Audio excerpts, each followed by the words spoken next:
The lights inside the Pakistani capital burned through the night. Motorcades moved in and out of secured compounds. Soldiers stood at gates. Diplomats walked corridors in measured silence.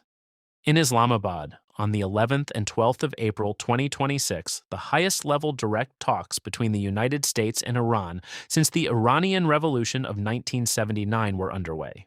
The world was watching.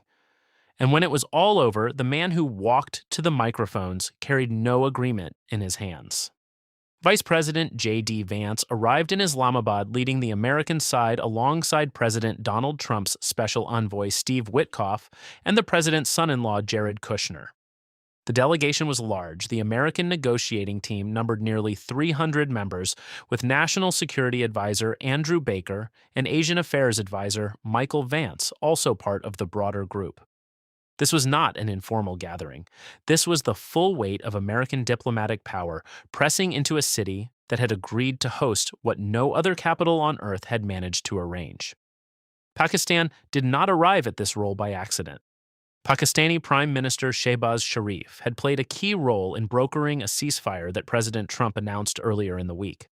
Before the American team sat across from the Iranians, Vance held a bilateral meeting with Prime Minister Sharif in Islamabad, with the Pakistani delegation, including Interior Minister Mohsin Naqvi and Foreign Minister and Deputy Prime Minister Mohammad Dar. Sharif wanted peace. He had worked hard to make this meeting possible. His country was now in the middle of a war it did not start, trying to stop it from getting worse. The Iranian side came with its own weight. The Iranian delegation that arrived in Islamabad included Foreign Minister Abbas Araghchi and the Speaker of Iran's parliament, Mohammad Bagher Ghalibaf. Ghalibaf had said publicly, before the talks began, that Iran was coming with goodwill and readiness to reach a deal. But he had also made clear that his government did not trust the Americans. He pointed to previous rounds of talks about Iran's nuclear program that appeared to be progressing, only to become a prelude to unexpected attacks. The memory of what happened before sat heavily at the table. The talks began, and they did not stop. Hours passed, the Pakistani mediators moved between rooms. Senior American officials kept the White House informed throughout the night. A senior White House official told reporters that negotiations had crossed 15 hours, with that update coming shortly after 7:30 in the evening Eastern Time, which was already past 4 in the morning in Islamabad. The talks pressed on anyway. Neither side left the building. Inside those rooms, the disagreements were severe. Steve Witkoff and Jared Kushner put forward the American position that Iran must destroy its 3 main nuclear sites at Fordow, Natanz, and Isfahan. This was not a starting point to be bargained down. Washington presented it as a baseline. The United States needed a firm commitment from Iran that it would not seek a nuclear weapon. Iran would not give that commitment. The gap between the two positions did not close. On the Iranian side, Tehran had presented Pakistani mediators with 4 non-negotiable conditions. Tehran's demands included control of the Strait of Hormuz, payment of war reparations, a ceasefire across the region including in Lebanon, and the release of its frozen assets abroad. These were not minor requests. They were structural demands that touched the very foundation of how Washington saw the region. The Americans would not accept them. The Iranians would not withdraw them. The 2-week ceasefire in the war was already under strain because Iran was continuing to block most shipping traffic through the Strait of Hormuz, the world's most critical oil chokepoint. Even as diplomats sat across from each other inside Islamabad, the waterway that carries a fifth of the world's oil supply remained under Iranian control. Tehran had been charging tolls for passage. U.S. warships crossed the Strait of Hormuz on Saturday for the first time since the war began, in a mine-clearing mission that Iran reportedly called a ceasefire violation. The ceasefire was fragile. The war had not ended. It had only paused. When the 21st hour arrived, the talks were over.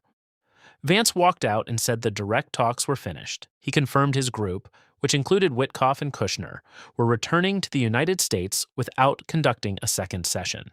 Then came the words that defined the moment. The key sticking point, Vance said, was Iran's unwillingness to give up its pursuit of nuclear weapons. He did not soften it. He said what it was. The bad news is that we have not reached an agreement, Vance said at the press conference standing in Islamabad in the early hours of Sunday morning. And I think that's bad news for Iran much more than it's bad news for the United States of America.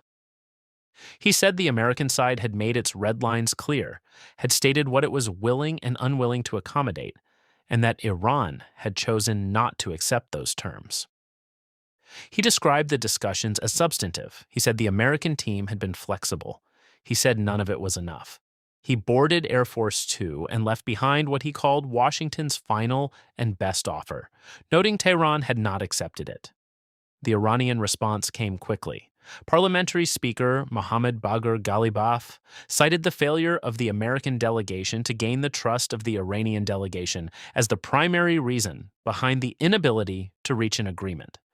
Iran's state broadcaster said on Telegram that the sides could not find common ground on a number of key matters, including the Strait of Hormuz and Iran's development of nuclear technology, and that the excessive demands from America had prevented any agreement.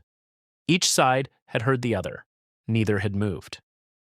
The spokesperson for Iran's foreign ministry said there had been no expectation in Tehran of a deal, particularly amid the atmosphere of mistrust and suspicion that had built up over 40 days of imposed war.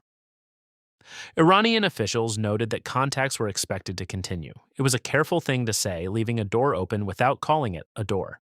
In Washington, President Trump responded the following day. Trump claimed that during the weekend negotiations, Iran had made clear it was still pursuing a nuclear weapon, and he stated plainly that Iran would not have one. Then came the escalation that the world had feared. Trump announced on Truth Social that the U.S. Navy would block any and all ships trying to enter or leave the Strait of Hormuz, with the blockade to remain until Iran opens the strait to all traffic.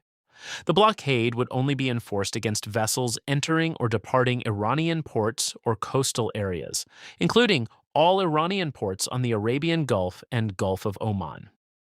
U.S. Central Command confirmed the naval blockade would begin on the 13th of April, with orders to clear the Strait of mines as well. Analysts warned that a U.S. naval blockade could be viewed by Iran as an act of war, potentially triggering further military escalation. Each side blamed the other for the failure to secure a breakthrough, and both capitals now faced difficult decisions. Pakistan's foreign ministry urged both the United States and Iran to continue to uphold their ceasefire agreement following the departure of the American delegation. The corridors that had held diplomats through the night were now empty. The motorcades had gone. The soldiers remained at the gates, but the people they had been guarding were already in the air heading home. Despite the failed talks, Vance said diplomacy was not over and kept open the possibility of further negotiations, telling reporters the American side would see if Iran accepts the offer left on the table. But for now, the offer sat unanswered. The ceasefire held in name only. The war, now in its 7th week, had found no ending in Islamabad. The bad news had been delivered. What came next was not yet written.